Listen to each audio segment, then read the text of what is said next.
Okay, so today we'll see how we can use the autofill feature in spreadsheet. Autofill is the fill handle that copies the data from one cell to the other. It can be data or it can be the formula. So now, for example, I do have Monday here. Instead of typing the remaining days for the week, what we can do, we can use our autofill handle and complete the remaining days for the week.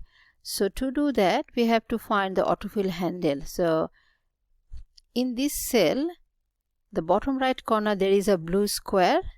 So we have to take our mouse pointer over there and it becomes our black cross. So I will hold that cross and drag down to fill out my remaining days. Same autofill handle we can use for the date. That's done. For this one, this is a pay rate and I can see this is money, so I can do some little formatting here, adding the currency symbol, and I will just decrease the decimal point. Now I will use the autofill handle to copy this one. I can use the autofill handle to copy this one.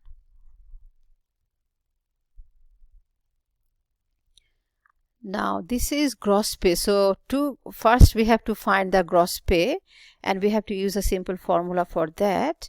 And we'll start our formula with the equal sign and then we'll click on the cell where it says the pay rate and then times hours worked and press enter to see the result. And we can see the formula on the formula bar. It's showing D3 times E3. So to calculate the remaining cells of the same formula we will be using. So instead of typing it up every time, what we can do, we can use our autofill handle to copy the formula for us. So I'll use that one and done.